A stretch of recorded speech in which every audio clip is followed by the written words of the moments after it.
J'adore mes imprimantes 3D, mais au fond de moi, je sais qu'elles émettent silencieusement toutes sortes de polluants désagréables et de composés cancérigènes. Et même si vous n'imprimez que du PLA, il en va de même pour votre imprimante 3D ou vos imprimantes 3D. C'est pourquoi dans cette vidéo, nous allons voir si et comment nous pouvons améliorer radicalement la qualité de l'air dans mon espace de travail et le vôtre avec des produits abordables de qualité consommateur. Allons-y.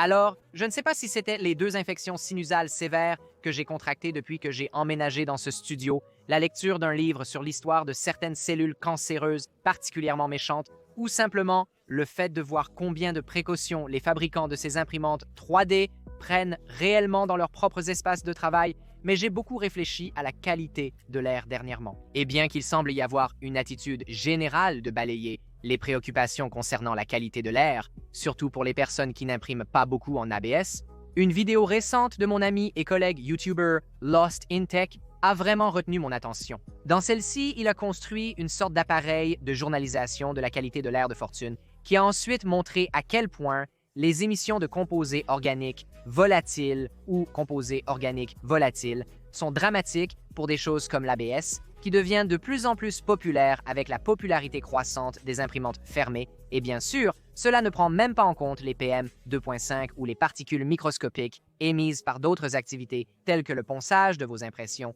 la soudure et ainsi de suite. Mais peut-être encore plus alarmant, sa vidéo a montré une quantité surprenante de composés organiques volatiles émis pendant les phases de préchauffage. Des soi-disant matériaux plus sûrs, comme le PLA et le PETG, en raison de la nécessité de brûler le matériau restant hors de la buse. Si vous n'avez pas encore vu la chaîne Lost in Tech, je mettrai un lien ci-dessous pour que vous puissiez la consulter dans un nouvel onglet, car j'y ferai référence plusieurs fois dans cette vidéo. Pour illustrer mon propos, il y avait une idée majeure et un point à retenir de cette vidéo qui ont retenu mon attention. Lost in Tech a souligné que chaque étude qui a examiné les relations entre la qualité de l'air et l'impression 315 a souligné l'importance de simplement changer et faire circuler l'air dans l'environnement. Bien sûr, c'est beaucoup plus sexy et beaucoup plus amusant de construire nos propres petits systèmes de filtration d'air ingénieux comme le Nevermore ou la boîte Bento et ainsi de suite. J'adore ces solutions et je les ai beaucoup utilisées par le passé et je continue à le faire, que ce soit sur mes machines Voron ou mes imprimantes Bamboo Lab. Et comme je l'expliquerai plus tard dans la vidéo, je pense que ces solutions faites maison peuvent et devraient être une partie très importante d'une stratégie globale plus large pour l'air pur. Mais il y a quelques problèmes à les utiliser exclusivement. Tout d'abord, toutes les imprimantes ne sont pas fermées. Et deuxièmement, même pour celles qui sont fermées, sans capteur à l'intérieur de la chambre d'impression pour surveiller la qualité de l'air, nous n'avons en réalité aucun moyen de savoir si et quand l'air a circulé à travers le milieu filtrant, que ce soit High Efficiency Particulate Air ou charbon actif ou même les deux, assez de fois pour le considérer comme sûr. Il y a de fortes chances que, si vous êtes aussi impatient que moi, vous vouliez ouvrir l'imprimante soit pour essuyer le matériau purgé de la buse, soit pour retirer un modèle terminé bien avant que l'air à l'intérieur ne soit entièrement filtré, ce qui signifie que vous serez toujours exposé aux composés organiques volatiles et aux particules fines. Sans parler du fait qu'aucune de ces imprimantes n'est vraiment étanche et que certaines substances nocives s'échapperont toujours avant la filtration. De plus, comme Lost Tech me l'a fait remarquer lorsque je l'ai contacté personnellement, le carbone est très efficace, mais il se dégrade très rapidement et vous n'avez aucun moyen sûr de savoir quand il est saturé. Cela signifie que vous pourriez facilement utiliser le même carbone bien après qu'il soit déjà saturé, le rendant essentiellement inutile sans que vous ayez réellement de moyens de le savoir. Donc oui, la filtration est bien, mais la circulation est tout aussi importante, sinon plus si vous voulez améliorer la qualité de votre air, cela a du sens si vous y pensez. Je veux dire, filtrer l'air est bien, mais pas aussi bien que de remplacer complètement l'air par de l'air propre et frais et de laisser Mère Nature s'occuper de nos composés organiques volatiles dégoûtants. Du moins, c'est ce que je pensais avant de me lancer dans cette vidéo, mais plus à ce sujet dans un instant. Personnellement, n'étant pas ingénieur, je ne connais pas grand-chose au débit d'air en CFM et autres mesures techniques. Je suis juste un gars qui aime l'impression 315 et qui aimerait vivre assez longtemps pour voir nos seigneurs de l'IA détruire notre espèce. Avec cela à l'esprit, j'ai entrepris de faire de la science citoyenne super professionnelle, approfondie et diligente. Vous me connaissez, je n'ai ni la patience pour une cuisine high-tech, ni les compétences. J'ai à peine réussi la chimie au lycée. J'ai pensé que j'essaierais l'air circulant versus pousser l'air sale par la fenêtre versus créer une entrée et une sortie pour canaliser l'air à travers la pièce. Puis finalement, faire la même chose, mais en inversant en pompant de l'air propre et ensuite je mesurerais simplement à quelle vitesse les graphiques de l'application DRIO montraient des améliorations de la qualité de l'air en étiquetant chacun des scénarios pour ensuite élaborer mes recommandations idéales pour nettoyer l'air de votre espace de travail. Mon Dieu, quelle longue phrase! Malheureusement, ce n'est pas du tout ce qui s'est passé. Et dès que Lost in Tech a essayé de me prévenir, j'étais dans le terrier frustrant et déroutant qu'est le test de la qualité de l'air.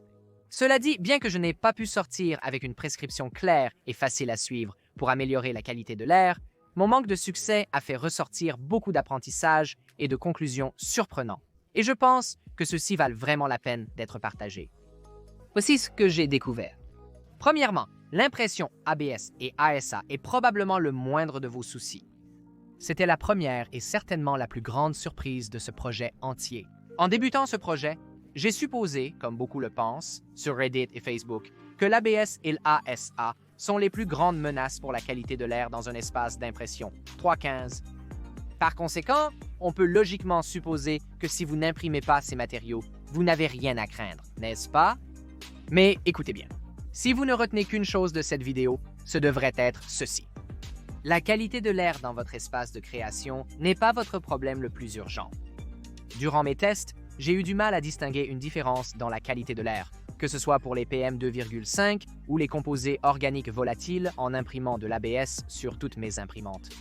En fait, j'en suis presque venu à la conclusion que, peut-être que si vous êtes dans une pièce assez grande en imprimant un filament relativement sec, ce n'est pas aussi grave que ce que les gens peuvent penser. Puis, j'ai réalisé qu'en tant que créateur, la plupart d'entre nous fait bien plus que imprimer en 315, n'est-ce pas? Je veux dire, vous pouvez avoir ou non un laser à diode ouvert, une imprimante 315 à résine, une scie circulaire ou l'un des autres polluants évidents que j'ai dans mon espace de travail. Mais je parie des dollars au beignet que vous faites un peu de soudure de temps en temps. Ou sécher du filament dans un séchoir à filament, ou mettre des inserts thermoset, ou utiliser des produits chimiques agressifs comme de la colle 315, ou de l'époxy, ou de l'acétone, ou même de l'alcool à friction pour post-traiter ou assembler ou nettoyer vos impressions ou imprimantes. Et de tous mes tests, certes imparfaits, limités et non scientifiques, toutes ces choses s'additionnent petit à petit pour créer un environnement très pollué dans votre espace de travail. Pour illustrer cela, jetez un œil au graphique de mon premier jour de test avec le purificateur DRIO où j'ai imprimé des tonnes d'ABS et d'ASA pendant toute la journée de travail. Très peu d'impact sur la qualité de l'air, n'est-ce pas? Mais ensuite, j'ai laissé les imprimantes fonctionner toute la nuit à côté d'un séchoir à filament avec 4 rouleaux de filaments particulièrement saturés d'eau de différents types et variétés dans une pièce scellée m'attendant à revenir à une excellente qualité de l'air. Au lieu de cela, j'ai été choqué de voir la qualité de l'air chuter soudainement. J'ai ensuite continué à tester la qualité globale de l'air de mon espace de travail plus grand en dehors de la ferme d'impression avec toutes ces autres activités complémentaires, de la colle des impressions ensemble à la soudure et à la réalisation d'inserts thermiques, et j'ai été choqué de découvrir à quel point l'air de mon espace de travail est devenu dégoûtant. Ce qui me mène au point numéro 2. Remplacer l'air pollué est absolument crucial. Il n'y a probablement pas de surprise ici. Celles-ci viendront au point numéro 4. Mais si vous ajoutez des polluants dans votre espace de travail, en particulier si ces polluants sont des composés organiques volatiles, vous devez éloigner ces choses de votre espace de travail et de vos poumons le plus rapidement possible. Bien sûr, vous pouvez et devriez probablement porter un respirateur avec les filtres de composés organiques appropriés pendant que vous travaillez avec ces matériaux. Mais vous allez toujours vouloir enlever le respirateur à un moment donné, et quand vous le faites, vous allez vouloir vous assurer que autant de ces composés organiques volatiles ont été déplacés hors de la fenêtre que possible. Ce point m'a vraiment été souligné lors de mes visites dans divers ateliers de RE15 en Chine, où j'ai vu à quel point l'extraction des fumées est prise au sérieux et les types de grands systèmes qui étaient utilisés pour éliminer des choses comme les fumées de résine de la pièce. En fait, j'ai même découvert qu'Anycubic a en réalité déplacé toute leur RE15 de résine vers un autre établissement entièrement. En fin de compte, Si vous, comme moi, pensez qu'ouvrir une fenêtre suffit pour évacuer tous ces polluants, ce n'est pas le cas.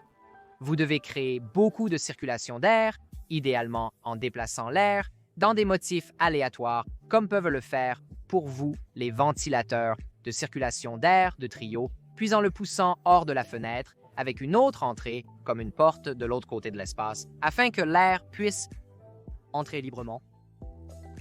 Au fait, Jonathan à l'édition ici, parce que je veux juste ajouter que depuis l'enregistrement de cette vidéo, Lost in Tech m'a référé à 2 excellentes vidéos YouTube que je vais lier dans la description.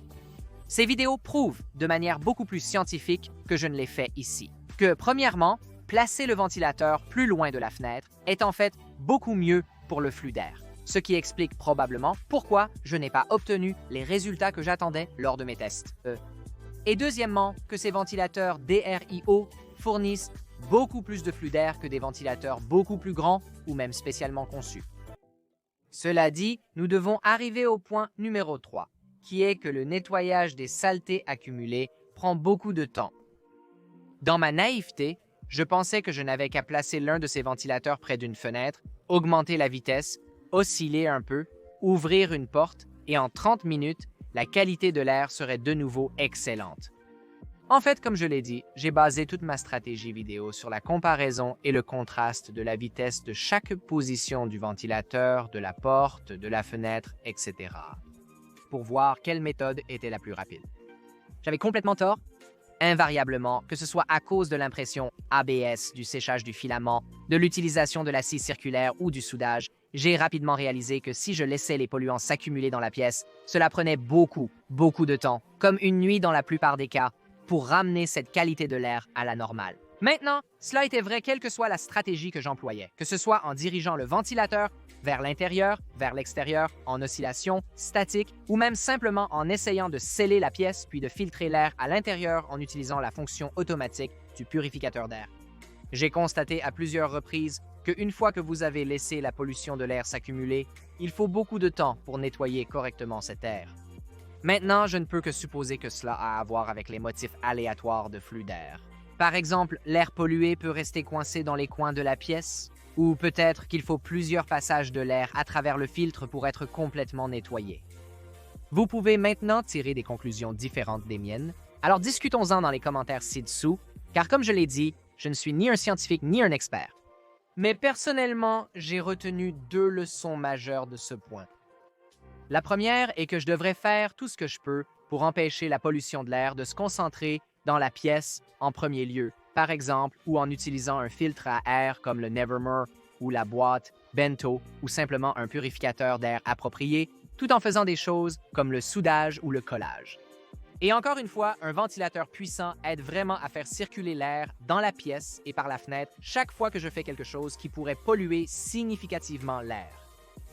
Deuxièmement, j'en suis venu à la conclusion que si je prévois de faire quelque chose de particulièrement nocif, comme déplacer mes impressions en résine de l'imprimante au bain d'alcool, ou souder, ou utiliser le laser, ou brûler un bouchon dans la buse de mon imprimante, je devrais faire ces activités à la fin de la journée afin qu'il y ait suffisamment de temps pour que la qualité de l'air se rétablisse avant que je ne sois de nouveau là à respirer l'air. Et bien que je veuille une fois de plus reconnaître que mes méthodes sont loin d'être scientifiques, j'espère que si vous ne retenez que 2 points de cette vidéo, cela devrait être le second. 4e point à retenir, l'air extérieur n'est peut-être pas aussi pur que vous le pensez. Maintenant, passons à l'autre grande surprise de toute cette expérience. Comme je l'ai mentionné, je m'attendais à ouvrir les fenêtres et les portes, à faire circuler l'air hors de la pièce à l'aide du puissant ventilateur circulant DRIO et à regarder la lecture du PM 2,5 sur mon purificateur d'air chuter de manière précipitée. Mais ce n'est pas ce qui s'est passé. En fait, j'étais tellement confus et frustré que j'ai même contacté DRIO pour voir si je faisais quelque chose de mal avec le purificateur d'air ou peut-être que j'avais une unité défectueuse. C'est à ce moment-là que le service client de DRIO a attiré mon attention sur ce qui est maintenant évident. Il est tout à fait possible, voire probable, que l'air à l'extérieur de mon espace de travail ajoute simplement plus de polluants PM 2,5. Maintenant, regardez. Vous pourriez vivre dans une forêt dans le Colorado rural, entouré de rien d'autre que des arbres, des lacs, des forêts et des oiseaux qui gazouillent. Malheureusement, je ne le fais pas. Je vis dans le centre-ville de Tel Aviv, qui connaît actuellement un boom de construction massif. Juste dans un rayon de 100 mètres de mon studio, il y a pas moins de 4 grands projets de construction en cours qui impliquent de démolir des bâtiments, de creuser profondément sous terre, de couler du béton, de souder des barres d'armature et des tonnes d'autres choses qui résultent en beaucoup de poussière et de polluants atmosphériques. Et je ne sais pas pourquoi je n'y ai pas pensé avant. Pratiquement tous les jours, il y a une couche de poussière sur mes meubles de jardin si épaisse que j'ai pratiquement abandonné l'idée de garder les choses propres là-bas. Et c'était mon dernier grand moment de réalisation. Oui, si vous vivez quelque part où l'air est propre, vous pouvez probablement compter uniquement sur la circulation et la ventilation pour évacuer les mauvaises choses et faire entrer de l'air propre. Mais la plupart d'entre nous ne vivent pas dans une prairie mystique et enchantée. Nous vivons dans de grandes villes pleines de polluants, de voitures et de smog, et l'air extérieur n'est peut-être pas beaucoup mieux que l'air intérieur, du moins en ce qui concerne les particules fines. Voici donc des conseils concrets pour progresser. Je suis encore en train de traiter exactement ce que je veux faire avec toutes ces informations. Mais en attendant, je pense que j'ai adopté une sorte de stratégie à plusieurs volets pour nettoyer l'air dans mon studio. Tout d'abord, je vais être beaucoup plus conscient de la qualité de l'air en général et je vais laisser ce purificateur d'air DRIO en mode automatique en tout temps, même quand je ne suis pas là, afin qu'il purifie l'air automatiquement en fonction de sa pollution, sans que j'aie besoin d'intervenir ou d'être réellement là pour respirer l'air s'il est pollué.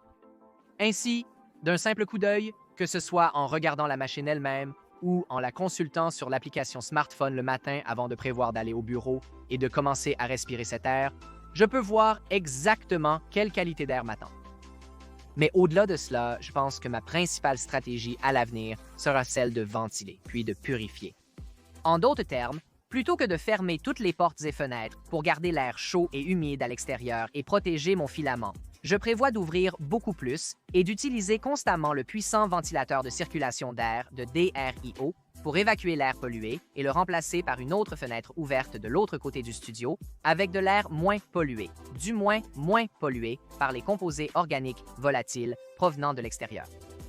Ensuite, une fois que j'aurai suffisamment éliminé les composés les plus toxiques de toutes les activités que je faisais, je fermerai à nouveau tout et purifierai l'air que j'ai introduit pour éliminer les particules fines. De plus, je vais faire un effort beaucoup plus délibéré pour m'engager dans les pires délinquants, des choses comme la découpe au laser, le sciage, la soudure et le collage, vers la fin de la journée afin qu'il y ait suffisamment de temps pendant la nuit pour purifier l'air de mon studio. En y réfléchissant, en parlant de la nuit, je pense que j'ai probablement besoin d'en avoir un aussi dans ma chambre, car ces mêmes particules me suivent chez moi, où il y a encore plus de construction de l'autre côté de la rue. Mais bon, ce ne sont que mes conclusions tirées de mes méthodes, certes imparfaites. J'aimerais que nous puissions susciter une discussion à ce sujet soit dans les commentaires ci-dessous, soit sur le serveur Discord de NextLayer, où nous avons déjà le canal #Workstations, qui est parfait pour discuter de sujets comme celui-ci. Je suis sûr que certains d'entre vous ont beaucoup à apporter à cette discussion et j'espère pouvoir faire une vidéo de suivi alors que j'en apprends davantage sur la qualité de l'air car je pense que c'est un sujet important qui n'est pas assez discuté. C'est tout pour cette semaine, mais je vous verrai tous sur la prochaine couche.